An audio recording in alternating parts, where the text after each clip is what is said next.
Golconda jewels వారి కొత్త brand Purvi light weight లో హెవీ డిజైన్ ఈ నవంబర్ 1 కూకట్పల్లిలో గ్రాండ్ ఓపెనింగ్ వివరాలకు సంప్రదించండి. నమస్కారం. కార్తీక పురాణం 21వ రోజు పారాయణలోకి వచ్చాం.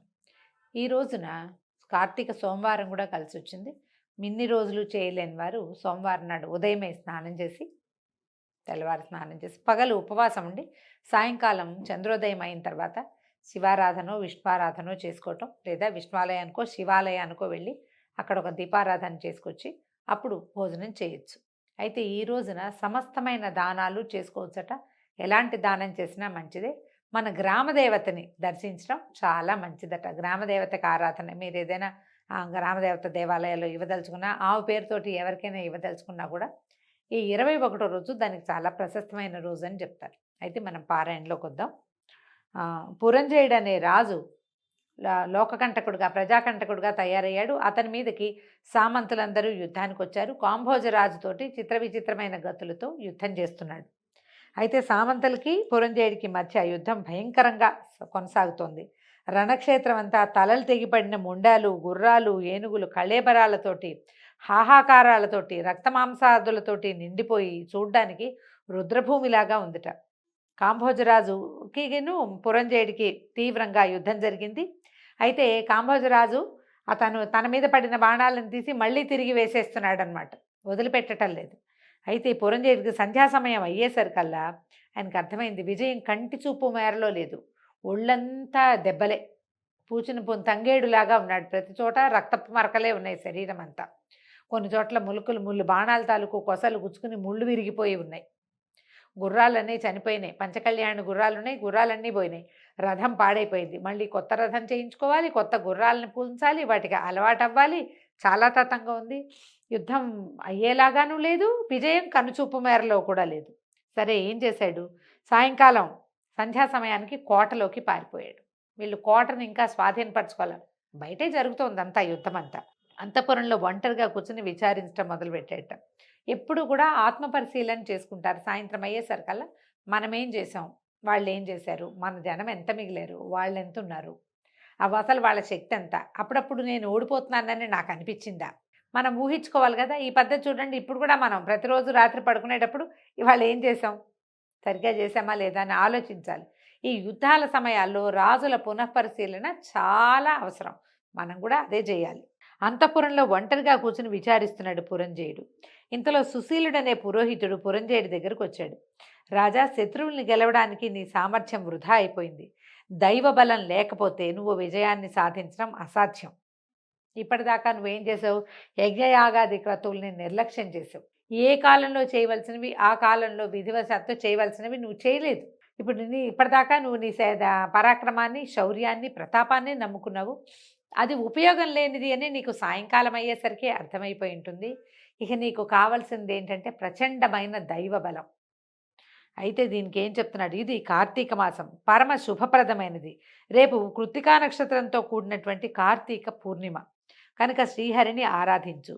భక్తవరదుడైన శ్రీహరి ఇష్టకామ్య సిద్ధిని కలిగించి నిన్ను అనుగ్రహిస్తాడు.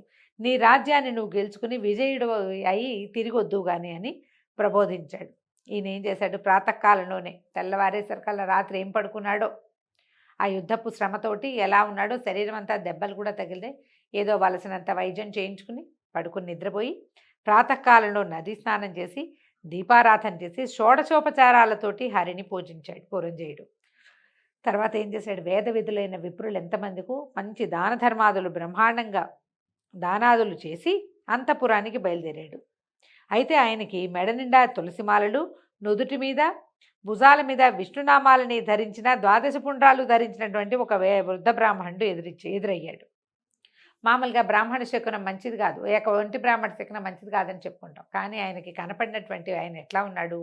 ద్వాదశ పుండ్రాలు ధరించి భుజాల మీద, ఛాతీ మీద, వెనకాల భాగంలోనూ 12 విష్ణు పుండ్రాలని ధరించినటువంటి, తులసి పూసలు ధరించినటువంటి ఒక బ్రాహ్మణుడు ఎదురొచ్చాడట.